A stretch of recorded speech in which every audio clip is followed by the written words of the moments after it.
Ponto para começar essa parte aqui, eu vou trazer dentro da estrutura aqui de hipnose clínica terapêutica, tem um conceito que nós precisamos entender muito bem, que é o conceito de memória, estrutura de memória. A gente lida muito dentro da hipnose clínica com memórias, fragmentos de memória, tem que entender o que é isso aqui pela ótica da neurociência. Memória, pra gente, é uma estrutura que ela tem uma parte literalmente estrutural. Você tem tipos diferentes e meios diferentes de ter de reagir, né, e perceber uma memória. Olha só, o que vocês precisam saber? Primeiro, estrutura. Nós temos memórias.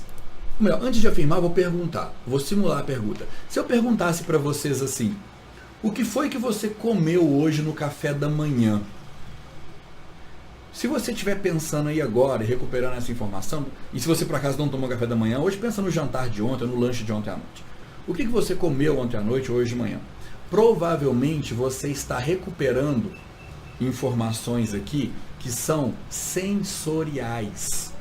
Se eu perguntasse para você, o que você comeu hoje no café da manhã ou ontem à noite no lanche, você me responderia, sensoriais, você me responderia com uma descrição pela informação sensorial. Sensorial é visão, minha audição, meu tato, meu paladar, são meus sentidos, minha estrutura sensorial, como que meus sentidos captaram aquela informação. Vamos supor, Thiago, eu comi um pão, um misto quente com café. Aí se eu perguntar para uma pessoa, o que você tomou de café da manhã? Misto quente com café. Sabe o que essa informação me diz? Que você está descrevendo o que você viu. Você viu, sua visão viu um misto quente na sua frente e um café. E provavelmente, quando você me descreveu agora, você viu de novo. Mentalmente, você visualizou esse misto quente com esse café na sua frente. E certamente você visualizou até a cor da xícara ou do copo que você tomou, a cor do pratinho onde estava o milho. Você não me descreveu a cor do prato, você não me deu detalhes demais, mas você lembra do que você viu. Essa é uma informação sensorial. Se você me disser o que você ouviu, o paladar, o olfato que você teve, são informações sensoriais. Isso é uma parte da informação. Quando a gente gera uma memória, a gente não gera só uma memória sensorial. A gente gera também uma parte da memória que é fisiológica. O que é a memória? Se eu te perguntasse assim, fisiologicamente, o que você comeu no seu café da manhã hoje?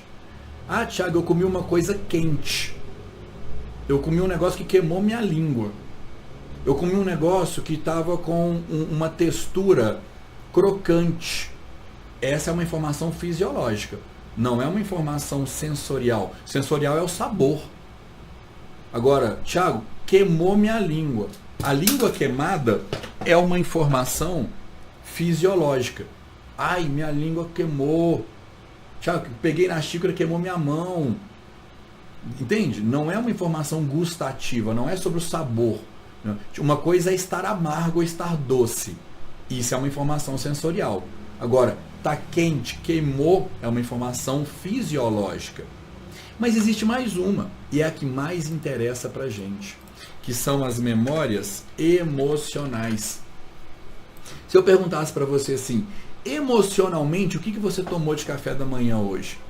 Às vezes, quem fez seu misto quente foi sua mãe, foi seu cônjuge, foi seu filho que fez para você um misto quente. Então, não era só um misto quente. Cara, é o misto quente que só sua mãe sabe fazer. É o primeiro misto quente que seu filho fez para você na vida. É um misto quente que seu cônjuge fez para você porque viu que você dormiu pouco, estava cansada e já preparou o café para você. Aí você me fala, Thiago, eu comi um negócio que me deixou tão feliz. A emoção que você sentiu ao tomar o café da manhã é uma informação memorial. Thiago, eu acordei atrasado, estava com raiva. Eu acabei tomando um café da manhã sentindo raiva porque eu acordei atrasado. Então, tinha uma informação junto com o meu café da manhã que era raiva. Eu estava impaciente, eu estava triste. O estado emocional que nós estamos quando a memória é registrada, seja por um estímulo da memória, né, do que está gerando memória, ou não, pode ser uma informação registrada em uma memória. Então, sempre que a gente fala de memória, nós temos pelo menos essas 3 estruturas sendo armazenadas. Imagina só, Thiago, eu tenho uma memória aqui muito forte, emocionalmente ela é muito forte. E na hora que essa memória aconteceu, eu estava com dor no meu dedo porque eu estava com o sapato apertado. Mas estava doendo muito meu dedo.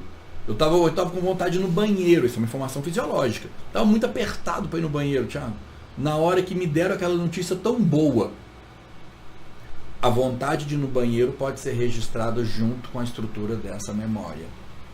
Ok? Isso vai ser relevante quando a gente for falar sobre terapia. Como é que você desconstrói, como é que você rastreia uma informação em uma pessoa? Muitas vezes a pessoa vai descrever para você o trauma de maneira sensorial. O que os sentidos da... O que aconteceu? Ah, ele me xingou. Ele quem? Você está vendo ele aí na sua frente, ou ela na sua frente, né? Você está me dando informações sensoriais. Só que é o seguinte, como é que eu vou chegar nessa informação se eu não souber rastreá-la? Eu consigo rastrear uma memória por qualquer um desses 3 aspectos aqui. Qualquer uma dessas 3 informações me permite estruturar uma memória. Outra informação relevante sobre memória, mas não necessariamente sobre a estrutura. Eu tenho tipos de memória. Basicamente, eu tenho memórias. Eu vou basicamente estruturar em memórias reais e memórias falsas. Memórias verdadeiras, melhor. Qual que é o critério? Aqui tem que ter muito carinho para a gente falar disso, tá? Qual que é o critério para falar que uma memória é verdadeira ou é falsa? Porque existe uma discussão no estudo da memória falando que toda memória é verdadeira. Se ela está dentro de você, ela é verdadeira. Mas aqui, como a gente usa essa informação para fazer terapia, a gente não precisa da interpretação técnica dela. Então é relevante saber que existem memórias falsas. E só que a gente não desmerece as memórias falsas, a gente só não gera, não estimula, mas a gente não desmerece. O fato de uma pessoa não ter vivenciado sensorialmente algo para gerar uma memória, não faz com que essa memória tenha que ser desmerecida. Qual que é a diferença então entre memória verdadeira e falsa? A memória verdadeira, a pessoa vivenciou algo que gerou aquela memória. Na memória falsa, a pessoa não vivenciou, mas ela construiu a informação do mesmo jeito, a gente dá a mesma atenção. Exemplo, tem uma pessoa que tem medo de cachorro. E aí, você faz uma regressão com ela, e ela descreve para você uma cena onde ela está sendo mordida por um cachorro. Aí ela vai contar para a mãe dela: mãe, fiz uma hipnose lá com o Thiago, fiz uma regressão, e eu lembrei de um dia que aquele cachorro me mordeu. Lembra aquele cachorro que a gente tinha? Aí a mãe vira para ela e fala o seguinte: não, mas aquele cachorro nunca te mordeu. Ele mordeu sua irmã. Só que você viu. E você chorou mais do que ela. Ótimo. Eu acabei de ter todos os insumos para gerar uma memória falsa em mim. Só que uma memória falsa tem tanto poder de ação quanto uma memória verdadeira. A gente tem sistemas diferentes para gerar memória. Quer dizer que nós geramos memórias por maneiras diferentes. São os meios. Como é que eu gero uma memória? Eu posso gerar por vivência. Eu vivenciei. Eu posso gerar por empatia. Eu posso gerar por imaginação. Eu posso gerar por envolvimento. E tem outras maneiras até aqui de gerar uma memória. E isso, tecnicamente, é relevante para a gente. Vivência dispensa explicação, né? Uma memória por vivência é que eu vivenciei aquilo ali, ok. O que é uma memória por empatia? Tem pessoas que às vezes viram e falam assim: nossa, amiga, eu fui assaltada. Nossa, meu irmão, fui assaltado. E a pessoa começa a descrever com detalhes aquilo ali, e você tem empatia pela pessoa. Na neurociência, nós temos o fenômeno do neurônio espelho, que vai embasar essa teoria. Mas o fato é que, quando a pessoa me contou, ou então o meu amigo estava tão alterado emocionalmente, que por empatia eu entrei em modo de trauma. E na hora que ele me contou aquilo, é como se aquilo tivesse acontecido comigo. Já viram? A pessoa descreve: nossa, cara, eu machuquei meu dedo, deixa eu te contar como é que foi. Aí a pessoa vai te contando, parece que tá doendo no seu dedo. Você fala: nossa, não para de contar. Para de contar, porque eu estou sentindo aqui a dor desse negócio aí. Por quê? Você tem empatia pela pessoa, e quando aquilo ali acontece, e empatia, gente, não significa só com pessoas conhecidas, não, tá? Às vezes você vai ver, Thiago, eu não gosto de ver cena de gente maltratando animais, porque eu tenho empatia por animais. Mas aquele animal nem é seu, não interessa, eu tenho empatia por animais. Vamos supor, às vezes tem Thiago, eu não tenho empatia por pessoas que são assassinos, sequestradores. Quando aparece uma notícia ali, olha, o sequestrador quebrou o dedo. Aí eu não sinto dor não, Thiago. Aí pra mim não tem não. Agora, quando fala que uma criança quebrou o dedo, aí eu não gosto nem de ver. Que parece que é o meu dedo que está quebrando. É o mesmo sistema acontecendo. E esse sistema ele pode gerar uma informação presente como uma memória. Imaginação. Quando a pessoa imagina tanto uma coisa, nem precisa ser tanto não, tá? A imaginação pela autoridade, por exemplo, funciona muito bem. Olha um caso.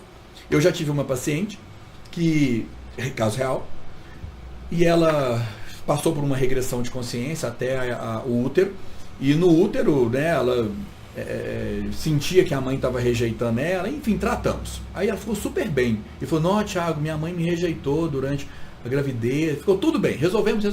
Ela foi contar para a mãe dela. Não, ela contou para mim assim, Thiago, nossa, cara, agora que veio essa memória, eu lembrei, né? Minha mãe um dia me falou isso mesmo. Minha mãe um dia me contou que, né, ela me rejeitou, porque ela não sabia se ela ia dar conta, né?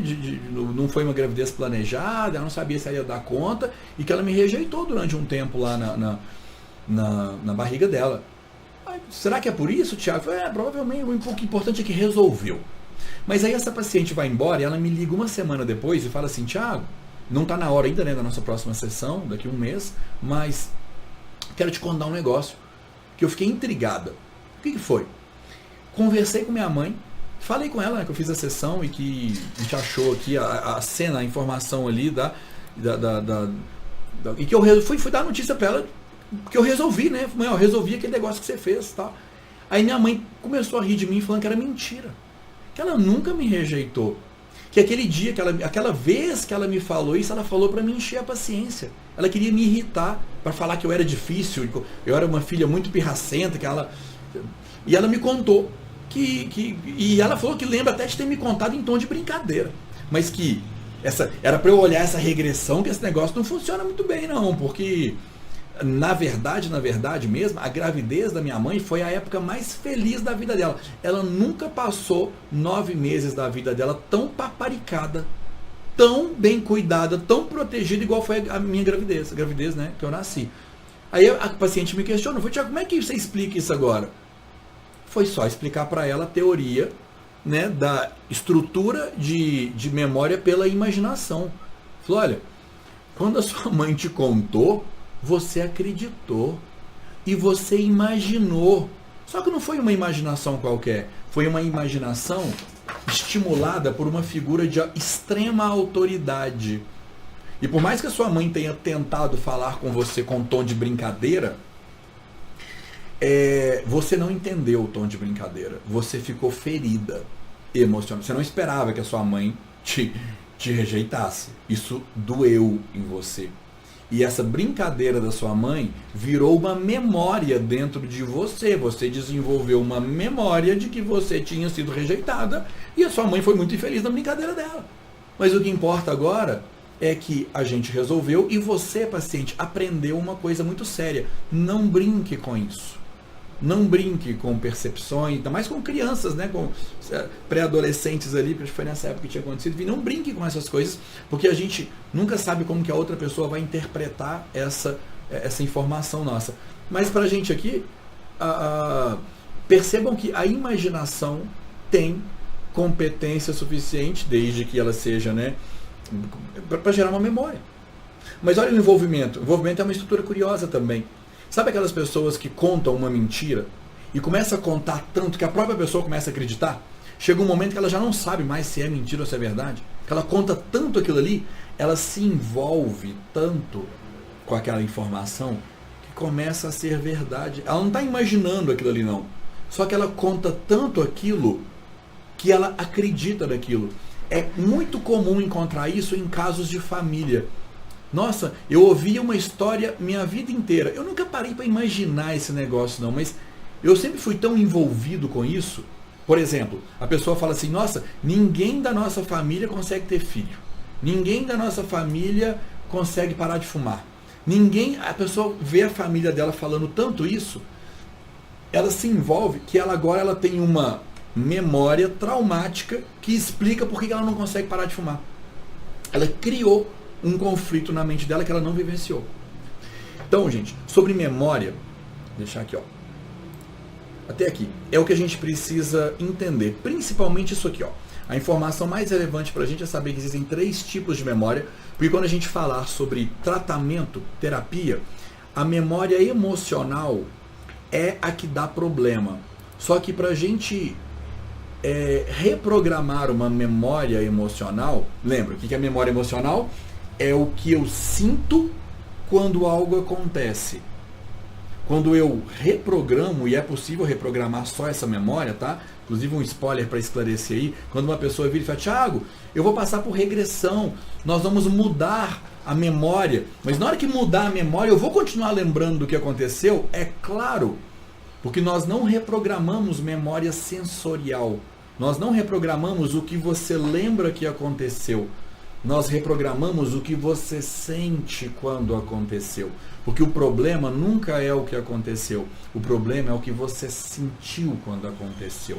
Seja qual for a cena, por mais feia, por pior, por mais dramática, mais terrível que ela seja, toda informação sensorial é neutra. A interpretação dela é que gera uma emoção. E a emoção é que gera um trauma, uma traumatização e pode gerar um comportamento tóxico na vida adulta.